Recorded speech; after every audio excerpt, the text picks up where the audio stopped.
Hari ini kita akan belajar kebenaran firman Tuhan. Saya berdoa Bapak Ibu semuanya yang mendengarkan firman ini diubahkan terus menjadi serupa segambar dengan Tuhan. Semakin hari semakin menyerupai Yesus Kristus, karakter, kelakuan, sikap dan perbuatannya harusnya menyerupai gambaran Tuhan sendiri. Karena kita menyembah Tuhan, karena kita belajar kebenaran yang dari dalam perlahan-lahan diubah. Kalau yang dari dalam diubah ini manifestasinya keluar pun juga akan berubah. Tapi kalau orang berusaha merubah yang di luar, yang di dalam tanpa dirubah, ya tetap sama. Pada waktu ditekan, waktu ngadepin masalah, yang di dalam keluar juga. Kalau ingin tahu kita ini yang sebenarnya, ya ditekan saja.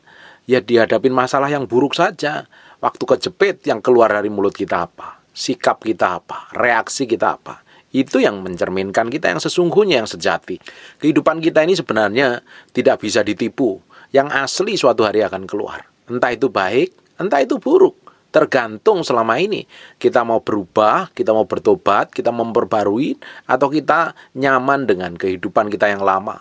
Kalau kita menjadi manusia baru di dalam Kristus, harusnya kita menanggalkan manusia lama. Kita nggak pakai manusia lama kita. Banyak hari ini orang ngakunya sudah percaya Tuhan, ngakunya sudah lahir baru, tapi gaya pikirnya, pola pikirnya, keputusannya, sikapnya, perbuatannya masih memakai pola pikir yang lama. Kenapa? Karena tidak mau belajar merubahnya, menanggalkan manusia yang lamanya, dan mengenakan manusia yang baru. Manusia yang baru itu serupa, segambar dengan Tuhan. Nah itu harus ada keputusan dari dalam kita untuk belajar berubah terus. Kita harus tahu bahwa segala sesuatu yang masuk lewat pendengaran kita, lewat mata kita ini, kalau kita nggak saring, akan menyesatkan, akan mencemari. Kalau berita itu busuk, buruk, dan jahat. Tapi kalau berita yang baik, berita yang berbicara tentang kebenaran, kabar yang manis, kabar yang sedap didengar patut dipuji sebut kebajikan, itu akan membuat yang di dalam kita semakin hari semakin bertumbuh ke arah Yesus Kristus Tuhan. Tergantung selama ini kita mau beri makan manusia roh kita ini apa? Perkara-perkara rohani, hidup dalam kekudusan kesucian, hidup dalam kebenaran, atau sebaliknya. Kalau kita kasih makan manusia rohani dengan kebenaran, semakin hari semakin bertumbuh. Otomatis karakter, kelakuan, sifat, dan perbuatanmu akan berubah. Tapi kalau selama ini yang didengar ya, yang diterima ini hal yang negatif, hal yang buruk, hal yang jelek, hal yang tidak berkenan di hadapan Tuhan, hasilnya hidupmu juga penuh kekacauan, penuh kekhawatiran, tidak bisa melihat janji Tuhan. Bagaimana mungkin bisa melihat janji Tuhan? Orang janji Tuhan itu hanya bisa dicapai karena kita memiliki iman. Kita memiliki kacamata iman untuk melihat segala sesuatu yang di depan itu terjadi baik seperti yang Tuhan tentukan. Sedang kita penuh kekhawatiran, kekacauan. Mana bisa kita melihat dengan kacamata iman? Makanya kita harus melatih seluruh panca indera kita ini ditaruh di dalam hadapan Tuhan. Kita bawa jadi korban persembahan yang berkenan di hadapan Tuhan. Seluruh panca indera kita, mata kita, telinga kita, mulut kita, hidung kita, semua tubuh kita ini harus kita bawa jadi korban persembahan yang berkenan di hadapan Tuhan. Biar Tuhan kuduskan, sucikan, sehingga kita bisa memilah mana berita yang buruk, mana berita yang baik, mana berita yang menghancurkan, mana berita yang membangun iman. Kalau tidak, nanti kita akan seperti kebanyakan bangsa Israel, Bapak Ibu. Bangsa Israel ini harusnya masuk tanah perjanjian. Harusnya dia menikmatin semua yang Tuhan janjikan. Padahal mereka sudah menikmatin hasilnya. Mereka sudah membawa hasil dari tanah perjanjian itu.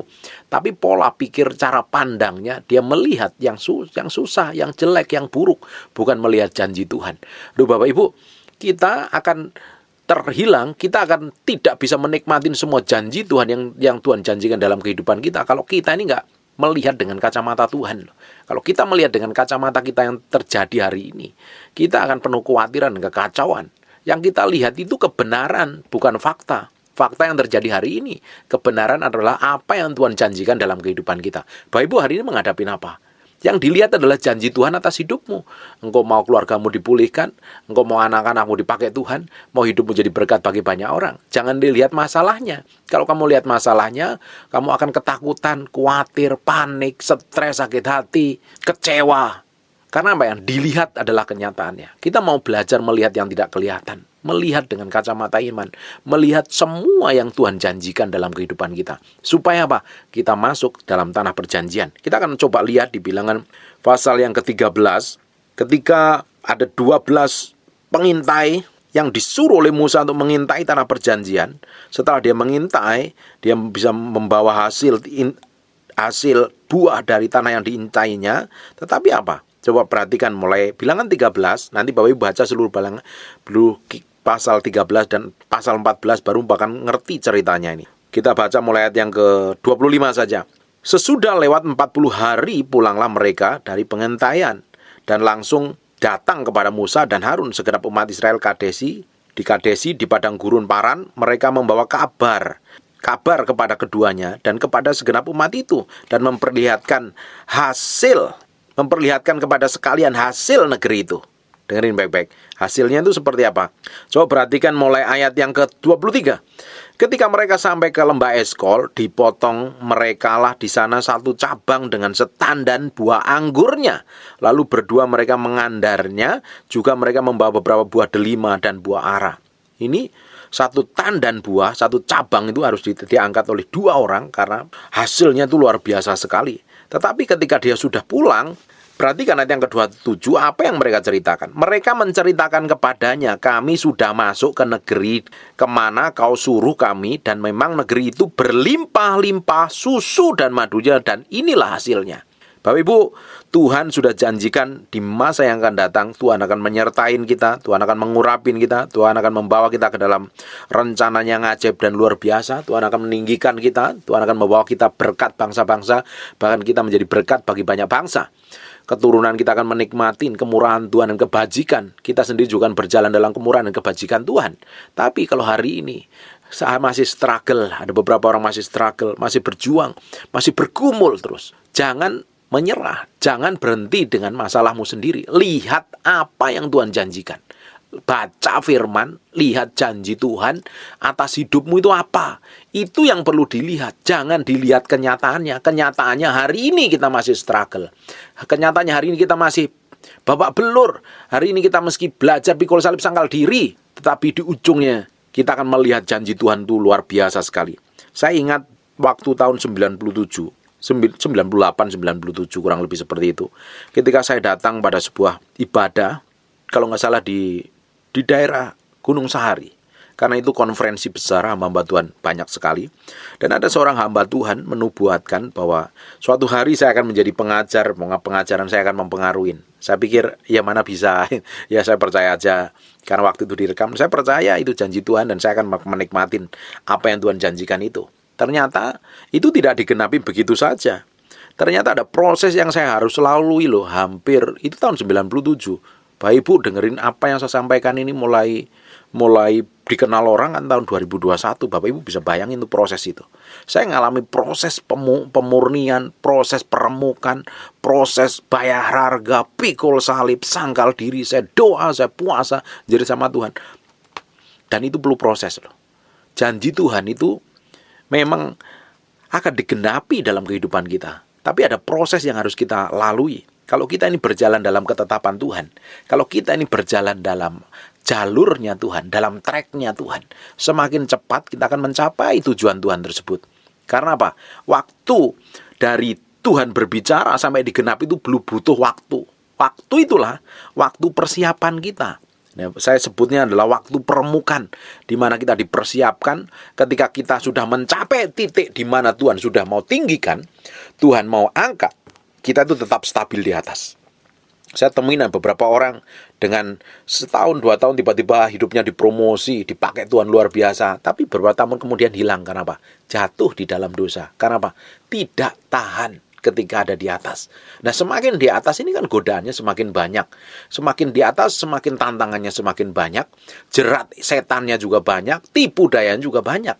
Makanya dibutuhkan dari kecil, dari belum apa-apa saya menjadi apa-apa ini. Tuhan remukkan, Tuhan proses, Tuhan remukkan.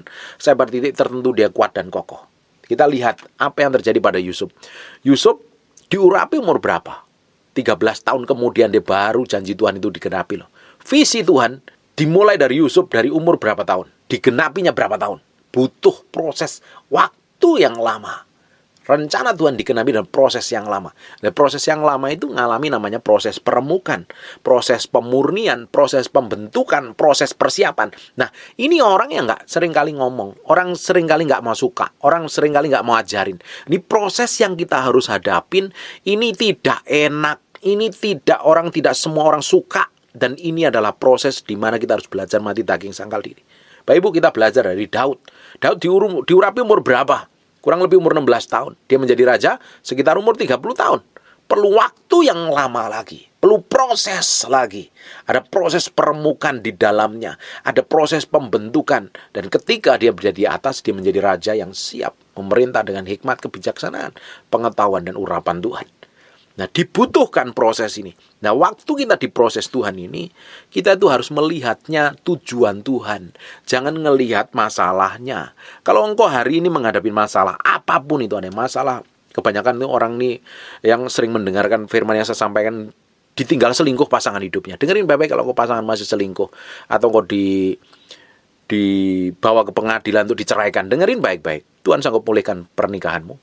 Tuhan sanggup pulihkan hidupmu. Tuhan sanggup pakai hidupmu. Dengerin baik-baik. Dengarkan baik-baik ini.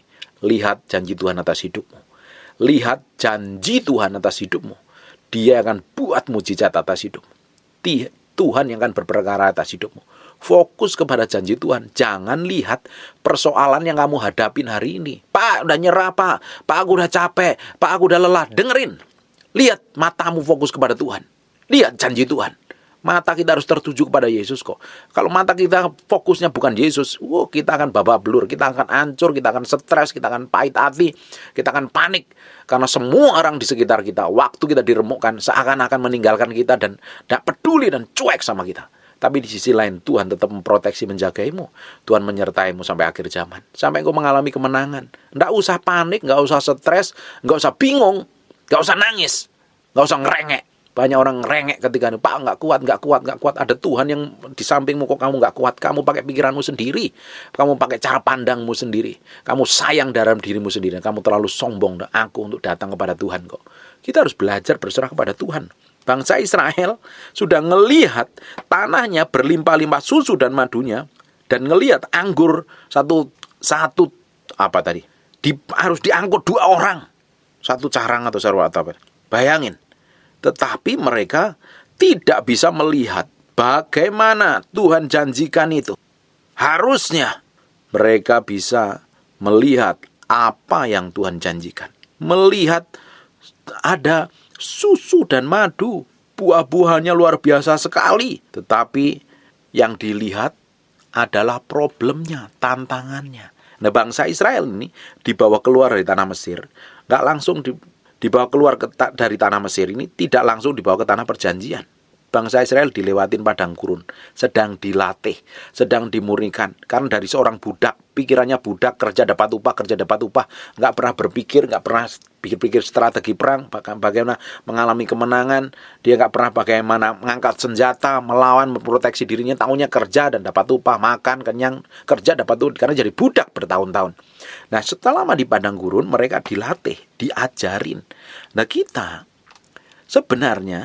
kita ini adalah orang yang setiap hari akan masuk ke dalam medan peperangan. Di Efesus pasal yang dijelaskan. Peperangan kita itu melawan roh jahat di udara. Penghulu-penghulu yang gelap, setan-setan. Dan tipu daya setan yang mengerikan sekali. Kita hidup dalam dunia ini, hidup kita peperangan setiap hari. Nah, kita waktu sedang dilatih, dipersiapkan untuk menjadi bala tentara Tuhan yang kuat dan gigih. Hidup dalam kebenaran, hidup dalam kesucian. Waktu diproses, dibentuk, kamu kerjaannya ngomel dan menggerutu, bagaimana kamu bisa mengalami kemenangan? Orang kalau enggak dilatih di padang gurun, dia tidak akan bisa mengalami peperangan dan mengalami kemenangan. Bagaimana mungkin? Orang enggak punya strategi, enggak punya senjata. Makanya kita itu sedang dilatih, dibawa, dipersiapkan seperti bangsa Israel masuk ke tanah perjanjian untuk menikmatin semua yang Tuhan janjikan dalam kehidupan kita. Dengerin baik-baik ayat yang ke-28. Hanya bangsa yang diam di negeri itu kuat-kuat kotanya, berkubu dan sangat besar. Juga keturunan Enak yang telah kami lihat di sana. Orang Amalek diam di tanah Negeb, orang Het, orang Yebus, orang Amori diam di pegunungan. Orang Kanaan diam sepanjang laut dan sepanjang tepi sungai Yordan. Kemudian dengerin baik-baik, ada Kaleb yang luar biasa ini. Kemudian Kaleb mencoba menenteramkan hati bangsa itu di hadapan Musa. Katanya, tidak, kita akan maju dan menduduki negeri itu, sebab kita pasti akan mengalahkannya. Tetapi orang-orang yang pergi ke sana bersama-sama dengan dia, kita tidak dapat maju menyerang bangsa itu. Karena bangsa itu, kita tidak dapat maju menyerang bangsa itu, karena mereka lebih kuat daripada kita. Juga mereka menyampaikan kepada orang-orang Israel kabar busuk tentang negeri yang diintai mereka. Dia pada melihat janji Tuhan, melihat buahnya, melihat tanahnya subur dan makmur, tapi yang diberitakan adalah berita yang busuk. Negeri yang telah kami lalui itu dianti adalah suatu negeri yang memakan penduduknya, dan semua orang yang kami lihat di sana adalah orang-orang yang tinggi-tinggi perawakannya. Juga kami lihat di sana orang-orang raksasa, orang-orang enak yang berasal dari orang-orang raksasa. Dan kami lihat diri kami seperti belalang, dan demikian juga mereka terhadap kami. Dengerin baik-baik. Kalau ngadepin masalah jangan lihat berita buruk loh. Kalau ngelihat kamu ngadepin siapapun juga, orang yang kamu hadapin terlalu menyebalkan, jangan diomongin berita buruknya. Lihat janji Tuhannya. Lihat bagaimana Tuhan akan menyertain kita. Tetapi banyak orang itu kalau dengar kabar buruk itu nggak mengalami kemenangan. Mereka langsung stres, langsung panik. Loh, kabar buruk kan bisa dari mulut orang, dari siapapun juga.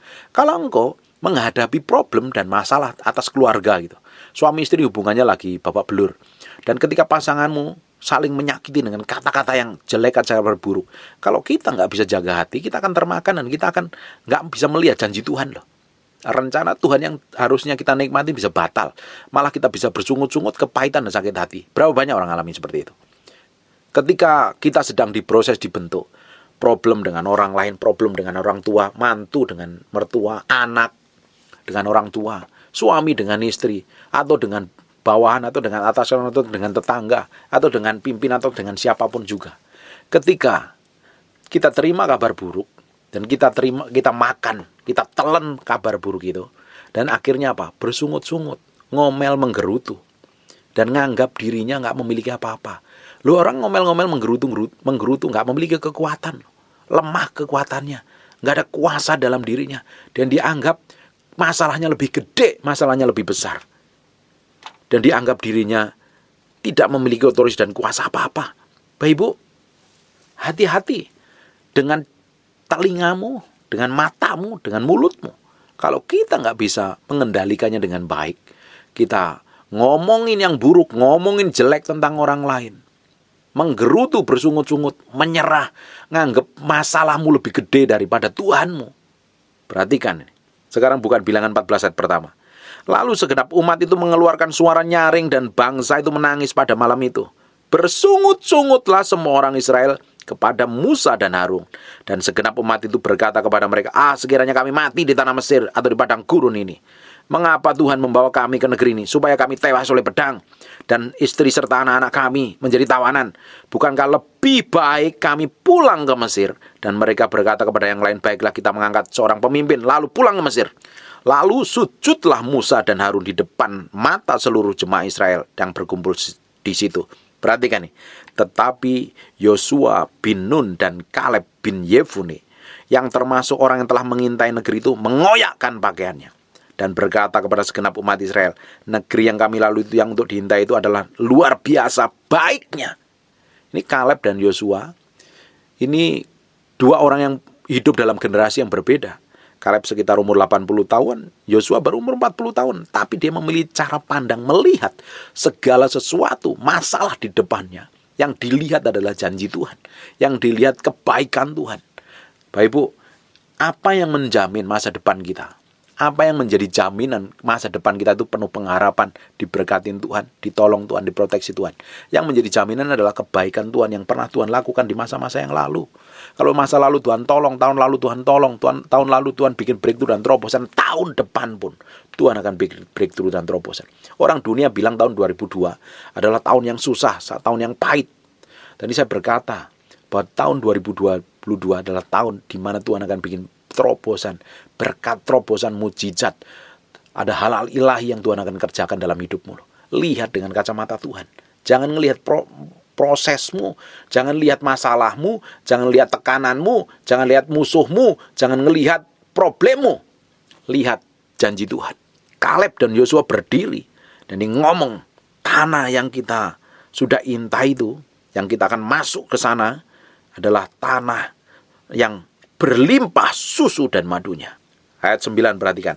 Hanya jangan memberontak kepada Tuhan dan janganlah takut kepada bangsa negeri itu, sebab mereka akan kita telan habis. Yang melindungi mereka sudah meninggalkan mereka. Sedang Tuhan menyertai kita. Jangan takut kepada mereka. Bapak Ibu, meski dengerin beberapa hari ini saya sampaikan, kalau kita kenal Tuhan, kita tahu siapa yang kita sembah, siapa yang kita layani. Kalau kita kenal Tuhan, kita ngalami Tuhan, kita tahu tentang pribadi Tuhan, ngalami Tuhan secara pribadi, bukan kata orang, bukan kata pendeta, kita tidak akan pernah takut dan gentar. Karena selama ini, sepanjang hidup kita selama ini, Tuhan sudah bikin breakthrough, sudah bikin terobosan, Tuhan sudah proteksi, Tuhan sudah jagai, Tuhan sudah lindungi. Dan di masa yang akan datang, Tuhan akan lakukan double porsi atas kehidupan kita. Tuhan menyertai kita. Sekali Tuhan berjanji menyertai hidupmu selama kau cari Tuhan sungguh-sungguh, dan kau tidak meninggalkan Tuhan, Dia akan menyertai. Dia akan membawamu ke dalam seluruh jalan kebenaran. Roh Kudus membimbingmu ke jalan kebenaran. Dia memberikan kuasa dan otoritas, memampukan. Dia akan memberi penghiburan waktu engkau sedang letih dan lesu berbeban berat. Kita akan melihat janji Tuhan yang digenapi dalam kehidupan kita. Jangan fokus pada problem dan masalahnya. Lihat penyertaan Tuhan. Nah, banyak orang kalau ngadepin masalah, matanya nggak bisa melihat Tuhan. Ketika orang menghadapi masalah, orang lupa penyertaan Tuhan. Kita lihat dari apa yang dilakukan oleh Hagar ketika Hagar diusir oleh Sarah. Bapak Ibu, dia jerit sama Tuhan. Dia minta air, kalau anaknya nggak dikasih air itu mati loh. Terus Tuhan singkapkan matanya, dia bisa melihat sumur di sampingnya. Apakah sumurnya tiba-tiba Tuhan gali sumur? Sumurnya ada di situ. Tapi Hagar nggak bisa melihat sumur. Karena apa?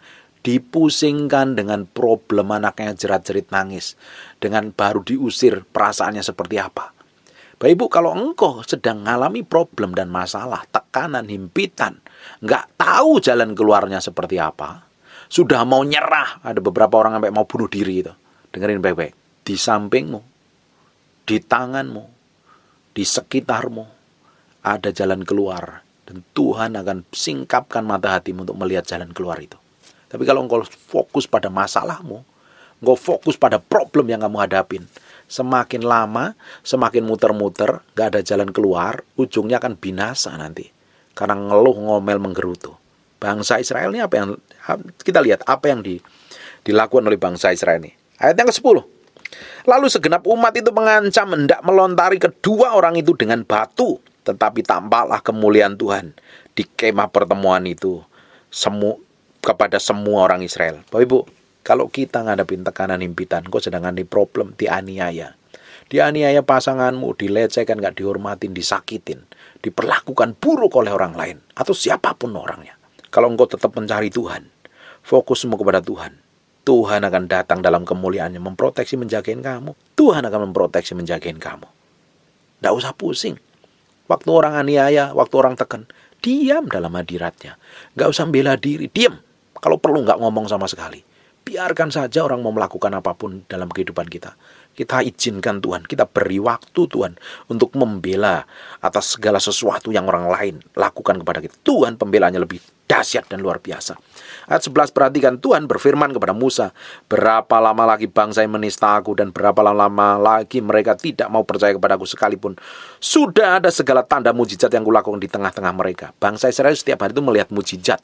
Mereka melihat kehadiran Tuhan, tiang awan dan tiang api. Dia melihat roti mana setiap hari yang fresh from the oven, yang fresh dari surga, malaikat sendiri yang masak. Setiap hari dia melihat Tuhan. Tapi hatinya terlalu jahat, hatinya terlalu degil, yang difokuskan pada diri sendiri. Orang tuh, kalau kerjaannya bersungut-sungut dan ngomel, ngerutu, dia tidak bisa melihat kemuliaan Tuhan. Karena apa? Fokusnya pada diri sendiri. Orang-orang kayak begini, ujungnya mereka akan dibinasakan Tuhan. Orang ini terlalu keterlaluan menurut saya di hadapan Tuhan. Akhirnya apa? Kita akan lihat bangsa Israel dibinasakan, tidak masuk tanah perjanjian. Kalau engkau menghadapi masalah yang ruwet, yang rumit, jaga hatimu baik-baik. Dijagain hatimu. Jangan sampai kebawa oleh berita busuk, berita buruk. Terhanyut dengan problem dan masalah yang kamu hadapin. Fokus dengan janji Tuhan. Lihat janji Tuhan. Lihat janji Tuhan. Akhirnya apa Bapak Ibu yang terjadi? Di Bilangan 14 ayat 38. Tetapi yang tinggal hidup dari orang yang telah pergi mengintai negeri itu hanyalah Yosua bin Nun dan Kaleb bin Yefune. Kaleb dan Yosua yang memiliki cara pandang yang berbeda. Dia akhirnya masuk tanah perjanjian. Di Bilangan 26 65. Sebab Tuhan telah berfirman tentang mereka, pastilah mereka mati di padang gurun. Dari mereka itu tidak ada seorang pun yang masih tinggal hidup selain Kaleb, selain dari Kaleb bin Yefune dan Yosua bin Nun. Sekarang buka di ayat yang ke-29, Bilangan 14 ayat 29. Di padang gurun ini bangkai-bangkaimu akan berhantaran. Ya, ini semua orang di antara kamu yang dicatat, semua tanpa terkecuali, yang berumur 20 tahun ke atas, karena kamu telah bersungut-sungut kepadaku. Hanya Kaleb dan Yosua dan orang-orang Israel yang umurnya di bawah 20 tahun. Sisanya mati di padang gurun. Gak masuk tanah perjanjian. Keputusanmu akan menentukan kau akan masuk tanah perjanjian apa tidak. Sikapmu akan menentukan janji Tuhan cepat digenapi dalam hidupmu apa tidak. Semakin kau ngomel, semakin kau menggerutu, semakin kau ngeluh, semakin kau banyak komplain, bukannya diam datang ke dalam hadirat Tuhan, minta kekuatan Tuhan, tapi ngerutu, komplain, nangisin diri sendiri. Masalahmu gak akan cepat kelar. Engkau akan ngadepin problem yang lebih rumit, lebih kacau, karena fokusmu bukan pada Tuhan, pada dirimu sendiri. Kita tuh perlu datang kepada Tuhan. Waktu kita diremukkan, kita justru nempel sama Tuhan. Reaksi kita harus benar. Sikap kita harus benar. Harus sesuai dengan apa yang Tuhan mau. Waktu kita diremukkan itu adalah proses terbaik. Jalan terbaik untuk mematikan semua kedagingan kita. Hawa nafsu dan keinginan kita. Kita taruh pada kehendak Tuhan. Tuhan pelan-pelan, Tuhan akan munculkan kita. Tuhan akan bentuk kita. Tuhan akan ubah kita. Tuhan akan promosi kita. Tuhan akan tempatkan kita di tempat yang Tuhan sudah sediakan bagi kita. Kita akan menikmati janji Tuhan yang luar biasa. Hari ini, fokusmu harus ke Tuhan, harus ke pribadi Tuhan. Melihat janji Tuhan atas hidupmu. Jangan lihat problem, jangan lihat masalah, jangan lihat tekanannya. Lihat Tuhan. Mata kita harus fokus melihat Tuhan. Hari ini Pak, aku udah capek Pak, aku udah lelah, aku udah gak sanggup. Dengerin. Kamu ngomong begitu karena kamu masih fokus pada masalahmu loh, bukan fokus kepada Tuhan. Orang itu kalau fokus kepada Tuhan ya, ngadepin apapun udah tenang, udah biarin aja lah. Fokusnya kepada Tuhan. Tapi kalau fokus ke masalah, ya kamu akan kacau. Lupa, saya kan masih daging. Ya memang daging harus dimatikan. Daging itu harus dimatikan.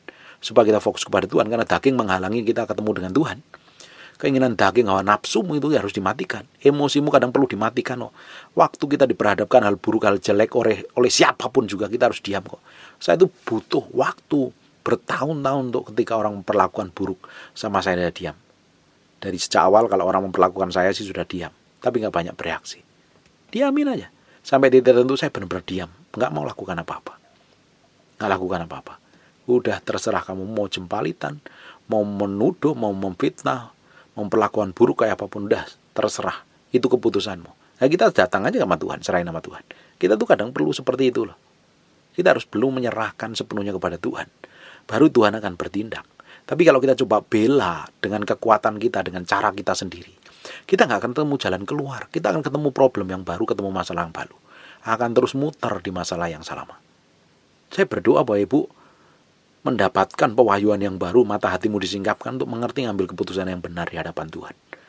Saya berdoa semakin hari kita berjalan dalam kemenangan. Kita melihat janji Tuhan yang digenapi melalui kehidupan kita. Nama Tuhan yang dipermuliakan melalui kehidupan kita.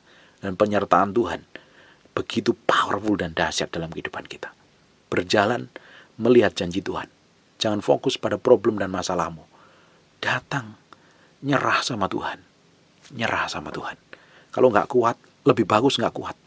Penyerahannya lebih gampang. Orang berserah itu artinya, orang Jawa bilang pasrah bongkoan. Nggak bisa ngapa-ngapain ya, berserah wis Tuhan maunya apa. Lakuin. Dengerin suara Tuhan. Dengerin suara Tuhan. Dengerin pimpinannya. Dengerin arahannya. Kita berjalan melangkah step by step dengan petunjuk Tuhan. Dan kita akan melihat breakthrough dan terobosan atas hidup kita. Bapak Ibu dengerin baik-baik. Ketika kita ngalami di padang gurun, proses permukaan kita sedang dipersiapkan untuk sesuatu yang besar. Untuk bisa jadi orang-orang yang hebat, orang-orang yang diurapi, orang-orang yang memiliki pengetahuan, orang yang berpengaruh, dan mempengaruhi banyak orang kepada Kristus. Saya percaya ketika kita mengalami menang dalam proses ini, banyak orang akan dipengaruhi dengan kehidupan kita. Banyak orang yang diubahkan ketika kita hidup menang atas proses, atas permukaan. Banyak orang yang dijamah Tuhan, dipulihkan Tuhan, dilawat Tuhan melalui kehidupan kita. Setia dengan apa yang terjadi dalam hidupmu. Fokus, jangan dengerin berita buruk, jangan dengerin berita baik. Sekalipun itu pendeta ngomong, kalau khotbahnya buruk, jelek, jangan didengerin. Kalau beritanya hanya mengkhawatirkan, mengacaukan, gak usah didengerin. Kita ambil keputusan untuk mendengar yang baik, janji Tuhan, dan kita menikmatin semua yang Tuhan janjikan dalam kehidupan. Nama Tuhan dipermuliakan atas kehidupan kita. Amin. Buka mulutmu lebar-lebar, ada senyum yang terbaik buat Yesus Kristus Tuhan. Dia akan memimpin dan mengurapimu. Enjoy dalam masalah, senang, enjoy, senengin hati kalau ngadepin problem. Makan yang enak, tidur yang nyenyak, berdoa yang banyak. Kalau perlu puasa, nikmatin bersama Tuhan. Orang kalau kita ini ngadepin apapun, kalau kita nikmatin bersama Tuhan, enjoy. Hidup kita akan sungguh-sungguh berjalan dalam ketetapan Tuhan. Menikmatin segala sesuatu yang Tuhan janjikan dalam kehidupan kita. Amin. Tutup Alkitabmu dan tutup matamu, kita berdoa. Bapa dalam nama Yesus, terima kasih buat firman-Mu, materaikan dengan darah Yesus, nempel dalam hati kami, berhari-hari, berminggu-minggu, berbulan-bulan, firman ini menjadi kehidupan. Firman ini membuat kami mengalami kemerdekaan. Kami materaikan dengan darah Yesus. Tuhan, terima kasih buat firman-Mu. Bahwa setiap orang yang mendengar firman ini diberkatin Tuhan, bisa ambil keputusan untuk hidup benar, hidup kudus, hidup suci, pikul salib sanggal diri. Berjalan dalam ketetapan ilahi, melakukan seperti apa yang Tuhan mau. Berkati semua yang mendengarkan. Tuhan, kami serahkan semuanya ke dalam tangan kuasa Tuhan. Kami berdoa untuk orang-orang yang sakit. Bagi orang yang sakit, taruh tangan kanan di bagian yang sakit. Bapa dalam nama Yesus, berdoa, hamba-Mu lepaskan urapan kesembuhan oleh darah Yesus, oleh bilur Yesus. Be healed in Jesus name. In Jesus name. In Jesus. Jadilah engkau sehat. Jadilah engkau tahir. Jadilah engkau tahir. Dalam nama semua sakit, penyakit, kelemahan tubuh yang diderita, semua orang yang mendengar firman ini disembuhkan Tuhan oleh bilur Yesus, oleh darah Yesus. Dan nama Tuhan dipermuliakan. Berkati semua yang sedang struggle, berjuang, menghadapi masalah dan problem, sedang di padang gurun. Kami percaya Engkau berikan kekuatan serai, Engkau berikan penghiburan. Engkau kirim orang-orang secara ilahi untuk menguatkan, memimpin. Bahkan Engkau akan kirim berkat-berkat kejutan buat mereka, sekalipun mereka di padang gurun menikmatin kelimpahan anugerah dan kasih setia Tuhan. We thank you for your blessing. Terima kasih Tuhan berkat-Mu, terima kasih buat firman-Mu. Kami kembalikan segala hormat, pujian, kemuliaan buat Yesus Kristus Tuhan. Dalam nama Yesus, haleluya. Amin. And God bless you.